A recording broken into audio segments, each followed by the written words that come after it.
नमस्कार भाइयों बहनों, जय मां गायत्री। आप सभी का मेरे YouTube चैनल शुभकर माही अष्टमी में स्वागत है। आज के इस वीडियो में सुनते हैं नरक चतुर्दशी की कथा, साथ ही में उससे संबंधित दो और पौराणिक कथाएं जिनके बारे में शास्त्रों में बताया गया है। दीपावली के 5 दिन के उत्सव में धनतेरस के बाद नरक चतुर्दशी का पर्व मनाया जाता है। इसको छोटी दिवाली के रूप में या रूप चौदश या काली चौदस भी कहा जाता है। इस दिन यमदेव की पूजा की जाती है, भगवान कृष्ण का पूजन किया जाता है, माता काली का पूजन किया जाता है। इस दिन दक्षिण भारत में वामन पूजा का भी प्रचलन है। तो इससे संबंधित कुछ पौराणिक कथाएं हैं जिनको इस वीडियो में सुनते हैं। पहली कथा के अनुसार नरकासुर को भौमासुर भी कहा जाता है। भगवान कृष्ण अपनी 8 पत्नियों के साथ सुखपूर्वक द्वारकापुरी में रह रहे थे। एक दिन स्वर्गलोक के राजा देवराज इंद्र ने आकर उनसे प्रार्थना की कि हे भगवान, प्रयाग ज्योतिषपुर के दैत्यराज भौमासुर के अत्याचार से देवतागण त्राही त्राही कर रहे हैं। क्रूर भौमासुर ने वरुण का छत्र, अदिति के कुंडल और देवताओं की मणि छीन ली है और वह त्रिलोक विजयी हो गया है। इंद्र ने कहा, भौमासुर ने पृथ्वी के कई राजाओं और आम जनों की अति सुंदर कन्याओं का हरण करके उन्हें अपने बंदी गृह में डाल रखा है। कृपया करके उन्हें बचाएं और उनकी रक्षा करें प्रभु।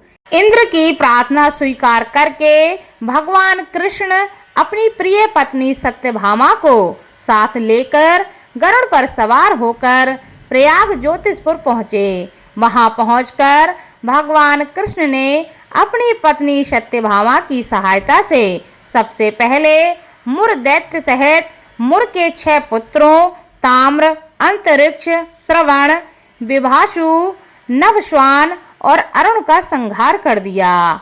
मुर दैत्य का वध हो जाने का समाचार सुन भौमासुर अपने अनेक सेनापतियों और दैत्यों की सेना को साथ लेकर युद्ध के लिए निकल पड़ा। भौमासुर को स्त्री के हाथों मरने का श्राप था, इसलिए भगवान श्री कृष्ण ने अपनी पत्नी सत्यभामा को सारथी बनाया और घोर युद्ध के बाद अंत में कृष्ण ने सत्यभामा की सहायता से उसका वध कर डाला। इस प्रकार भौमासुर को मारकर भगवान श्री कृष्ण ने उसके पुत्र भगदत्त को अभय दान देकर उसे प्रयाग ज्योतिष का राजा बनाया। भगदत्त कौरवों की ओर से महाभारत में युद्ध लड़ता है। जिस दिन भगवान श्री कृष्ण ने भौमासुर का वध किया था, उस दिन कार्तिक माह की चतुर्दशी थी, इसलिए उसे नरक चतुर्दशी भी कहा जाता है। इस दिन भगवान श्री कृष्ण ने भौमासुर अर्थात नरकासुर का वध किया था और उसकी कैद से लगभग 16,000 महिलाओं को मुक्त कराया था। इसी खुशी के कारण दीप जलाकर यह उत्सव मनाया जाता है। इसी से संबंधित दूसरी कथा के अनुसार इस दिन दक्षिण भारत में वामन पूजा का भी प्रचलन है। माना जाता है कि इस दिन राजा बलि को भगवान विष्णु ने वामन अवतार में हर साल उनके यहाँ पहुँचने का आशीर्वाद दिया था। इसी कारण से वामन पूजा वहाँ की जाती है। अनुसराज बलि बोले कि हे भगवान, आपने कार्तिक कृष्ण त्रयोदशी से लेकर अमावस्या की अवधि में मेरी संपूर्ण पृथ्वी नाप ली है, इसलिए जो व्यक्ति मेरे राज्य में चतुर्दशी के दिन यमराज के निमित्त दीपदान करेगा उसे यम यातना नहीं भोगनी पड़ेगी, और जो व्यक्ति इन 3 दिनों में दीपावली का पर्व मनाए उसके घर लक्ष्मी कभी न छोड़े। ऐसा वरदान दीजिए। यह प्रार्थना सुनकर भगवान वामन बोले कि हे राजन, ऐसा ही होगा, तथास्तु।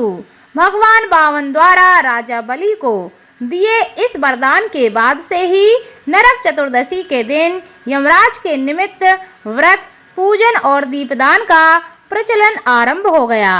वहीं तीसरी कथा के अनुसार रतिदेव नामक एक धर्मात्मा राजा थे। उन्होंने अनजाने में भी कोई पाप नहीं किया था।